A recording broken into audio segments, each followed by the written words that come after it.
Something was different tonight. 9 days they had been riding north and northwest, and then north again, further and further from the wall, hard on a track of a band of wildling raiders. Each day had been worse than the day that had come before it. Today was the worst of all. A cold wind was blowing out of the north, and it made the trees rustle like living things. All day, Will had felt as though something was watching him, something cold and implacable that loved him not. Will wanted nothing so much as to ride hellbeat for the safety of the wall, but that was not a feeling to share with your commander, especially not a commander like this one. Game of Thrones. If you were to tell me one of TV's biggest shows would be based on a high fantasy book series that isn't even done, about warring kingdoms, political intrigue, and sex, I say you're crazy. No TV network in their right mind would do something like that. Yet here we are, 3 seasons in, and the colors are still flying strong. So how did this happen?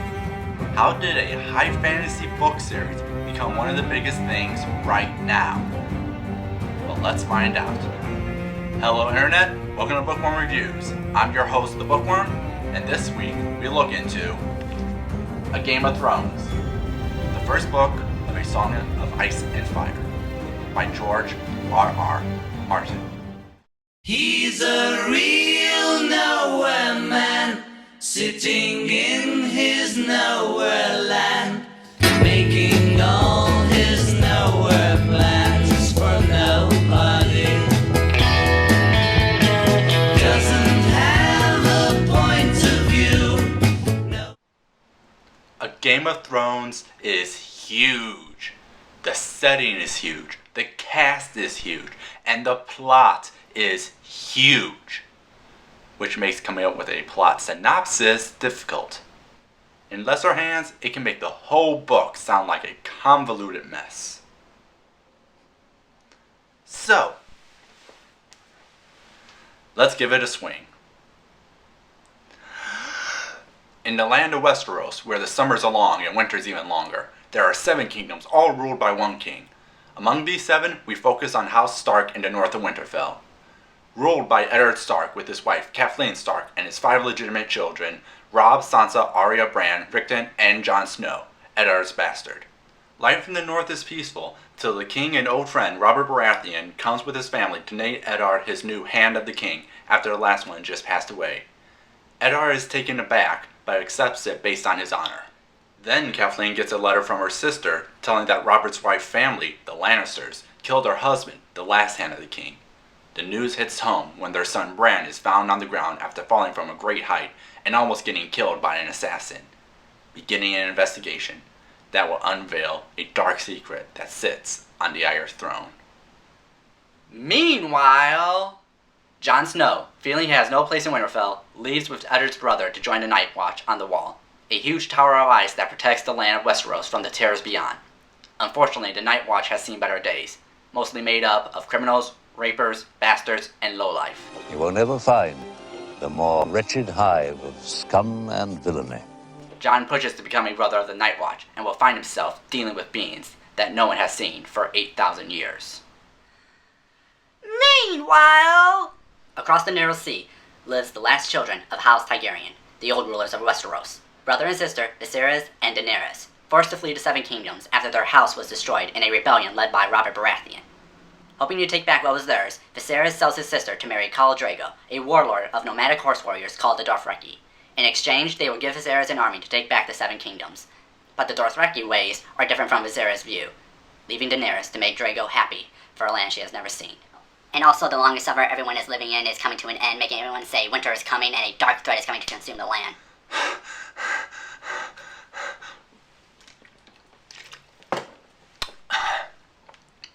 You see what I mean? Oh, it makes you wonder how anyone can follow the story. With a cast of hundreds, how can anyone follow anything going on? That's where Martin's writing shines. Instead of a standard chapter system, he divides up everything from a select group. For Game of Thrones, we have Eddard, Kathleen, Sansa, Arya, Bran, Jon, Tyrone Lannister, and Daenerys, with the odd one out being Will used for the prologue. They all provide vivid detail, not only around certain events, but how their actions affect everyone. There is no better way to describe the Song of Ice and Fire series other than epic. As you go through the book, you see how vivid and detailed the settings are. Every kingdom and land gives off a distinct feel. From the cool winter air of Winterfell, to the blistering heat of King's Landing, to the frigid wasteland of the Wall, to the simmering Eastlands across the Narrow Sea. It's funny, because when A Game of Thrones was first published in 1996, it got very little fanfare. It got critical acclaim, won a few awards, but tell anyone from 1996 that this becomes one of the biggest TV and book series ever, they'll say yeah, and Lord of the Rings will become a successful movie franchise. My poor insane son. So how did this high fantasy book become so popular? How could fantasy and mainstream audiences find this appealing? And most interesting, is this the next Lord of the Rings? I can answer all those questions in one simple statement. A Game of Thrones plays with our expectations. Modern fantasy has always been under the shadow of the Lord of the Rings, with very little wiggle room to expand, making it a niche market. By doing so, they alienated the mainstream audience with strange lands, strange people, and stranger languages. I like to call this the Middle Earth conundrum, mainly because for the longest time, I didn't get what Middle Earth meant. Was this our Earth? Is it the past? An alternate dimension? Another planet? Is it right in the middle between our Earth and the Earth's core? Just what the hell is Middle Earth? I'm not joking. These were the questions I kept asking myself when trying to understand the setting of The Lord of the Rings. By doing so, I forgot that this is just a different land. And to this day, I have yet to read Lord of the Rings. I know, it sounds stupid. But a lot of people can't get into high fantasy because of that. There's too much to take in, too much to understand. And so you have to break the immersion just to look in the back to see the index to understand half what these people are saying. Dune. Which brings one of Game of Thrones' most interesting features. It is a high fantasy that has little fantasy. Let me explain. Look at most high fantasy stories. They have things like elves, dwarves, orcs, wizards, dragons, and magic. You know, fantastic and whimsical stuff. Yet they are nowhere to be seen. Any special race has been pushed beyond the wall. Magic has been dead for so long, and dragons are all but extinct. A lot of the book goes into showing that they are gone. Just relics of a bygone age. Instead of focusing on the fantastic, it focuses on political struggles, family bloodlines, and sex. Oh my, is there a lot of sex? Which gives it a feeling that isn't more fantasy, but more alternate history. Which is probably why mainstream audiences can get into the series. I know some people who say that is the reason they like it so much. The same can be said for the characters and the story as a whole. Several of the characters are not in your typical fantasy role. Girls are as tough as men. Princes are scum. Heck, one of them is a midget from the enemy side, and he is one of the most likable characters in the whole series. Heck, the story completely throws us in a loop. Characters we thought were going to be mainstays? Die. Plot lines that would have been set up for future books? Tossed to the wind. And by the end, you are reading something that has completely changed from what you expected to play out. Letting us know that this is a cruel world, where no one is safe, and the story can shift on the whim. Like I said, A Game of Thrones plays with our expectations about what is and can happen in a high fantasy setting. Sound familiar to anyone? Believe it or not, many critics have called Martin the next Tolkien, and his books are the American answer to the almighty tome that is Lord of the Rings. Is it? I say there's a good chance. We would have to wait till the last 2 books are out to make the final call, but it seems that way.